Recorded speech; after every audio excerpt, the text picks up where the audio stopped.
Salam sejahtera. Di Minggu 6 November 2022 ini, bagaimanakah kabar saudara? Semoga berkat Tuhan terus melimpahi kita semua, meski hidup yang dijalani tak selalu sehat ataupun senang.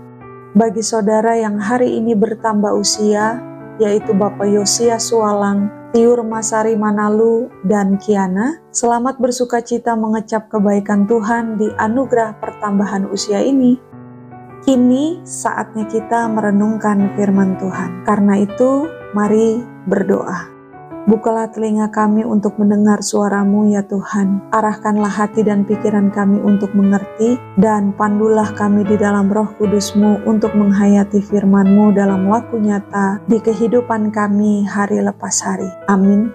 1 Petrus pasal 1 ayat 3 hingga 12 menyatakan, "Terpujilah Allah dan Bapa Tuhan kita Yesus Kristus, yang karena rahmat-Nya yang besar telah melahirkan kita kembali oleh kebangkitan Yesus Kristus dari antara orang mati kepada suatu hidup yang penuh pengharapan, untuk menerima suatu bagian yang tidak dapat binasa, yang tidak dapat cemar, dan yang tidak dapat layu, yang tersimpan di sorga bagi kamu, yaitu kamu yang dipelihara dalam kekuatan Allah oleh karena imanmu, sementara kamu menantikan keselamatan yang telah tersedia untuk dinyatakan pada zaman akhir. Bergembiralah akan hal itu, sekalipun sekarang ini kamu seketika harus berduka cita oleh berbagai-bagai pencobaan. Maksud semuanya itu ialah untuk membuktikan kemurnian imanmu yang jauh lebih tinggi nilainya daripada emas yang fana, yang diuji kemurniannya dengan api, sehingga kamu memperoleh puji-pujian dan kemuliaan dan kehormatan pada hari Yesus Kristus menyatakan dirinya. Sekalipun kamu belum pernah melihat Dia, namun kamu mengasihinya. Kamu percaya kepada Dia, sekalipun kamu sekarang tidak melihatnya. Kamu bergembira karena sukacita yang mulia dan yang tidak terkatakan,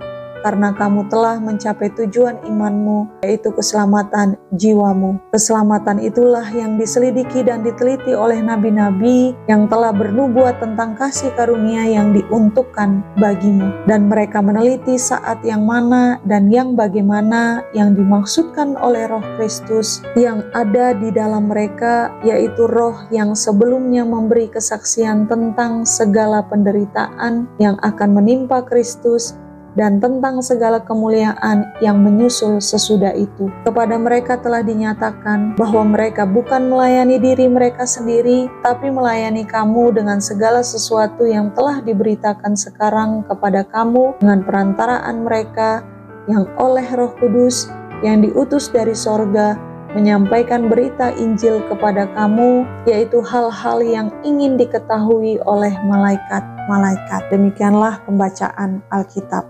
Saudara yang Kristus kasihi, hidup orang Kristen merupakan perjalanan yang dimulai tak kala mengambil keputusan untuk mengikut Kristus. Iman si pejalan bertumbuh bukan dari kejadian sesaat, melainkan dari proses yang berlangsung di sepanjang perjalanan yang ditempuhnya. Lalu, bagaimanakah menjadi pejalan yang baik supaya sampai di tujuan yang dikehendaki Tuhan?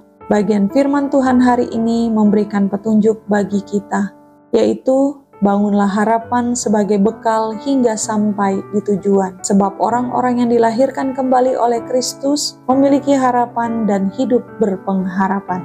Lalu, bergembiralah bukan hanya sebagai rasa syukur atas kekuatan Tuhan yang memelihara selama berjalan, melainkan juga sebagai senjata yang dipakai untuk bertahan dalam menghadapi beragam pencobaan yang ditemui tak kala berjalan. Yang terakhir, sediakanlah diri untuk hidup saling memberdayakan. Sebab saat berjalan, pasti juga akan bertemu atau diperhadapkan dengan para pejalan lainnya. Amin.